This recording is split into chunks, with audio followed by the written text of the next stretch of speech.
Good morning, Theodore, Roosevelt High School. I'm Natalie Lowe. And I'm Isabella Lopez. And these are your morning announcements for Thursday, February 20th, 2025. Today's PBS Kindness Challenge is to show kindness to yourself. Take a moment for self-care today, whether it's reading a book, taking a walk, or treating yourself to something you love. Kindness starts with you.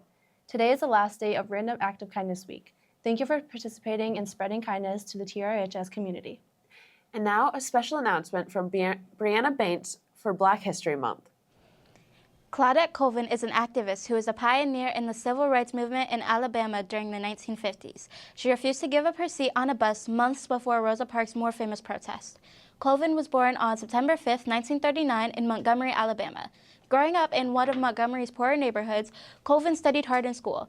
She earned mostly A's in her classes and aspired to be president one day. On March 2, 1955, Colvin was riding home on a city bus after school when a bus driver told her to give up her seat to a white passenger. She refused, saying, "It's my constitutional right to sit here as much as that lady. I paid my fare. It's my constitutional right."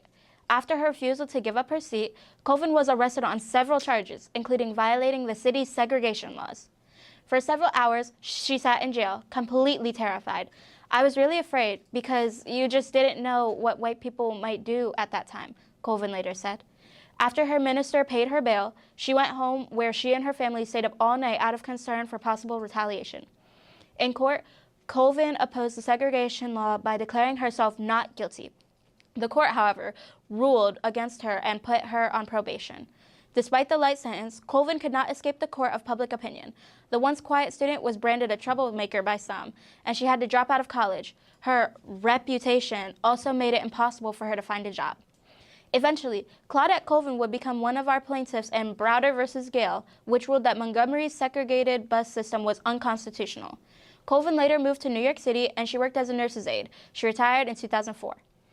While her role in the fight to end segregation in Montgomery may not be widely recognized, Claudette Colvin helped advance civil rights efforts in the city. Claudette gave all of us moral courage. If she had not done what she did, I am not sure we would have been able to mount the support from Mrs. Parks, her former attorney, Fred Gray, told Newsweek. Thank you, Brianna, for that insight.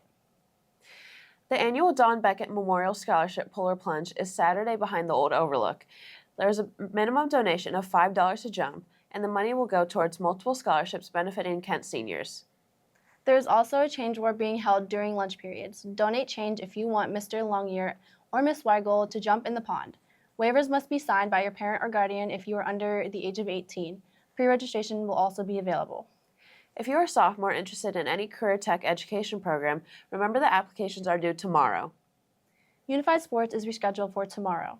Teachers, you are welcome to bring your classes down to cheer on the participants. Again, this event is tomorrow from 10 a.m. to 12 p.m. in both gymnasiums.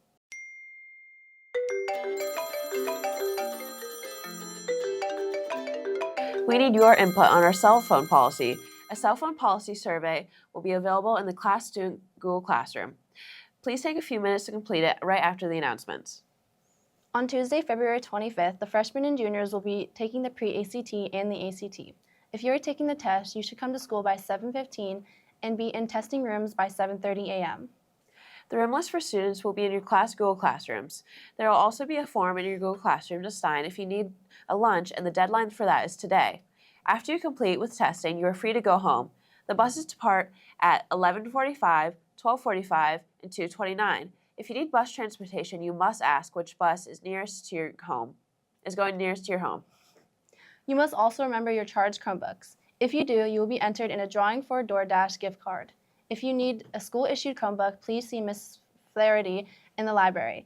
If you have any questions, please stop by and talk with Mrs. J. DeRulio in room 112. Sophomores and seniors have a relaxing day. Hey riders, listen up and look alive. This is how proud riders ride. It's time to announce today's PBIS Ride winners.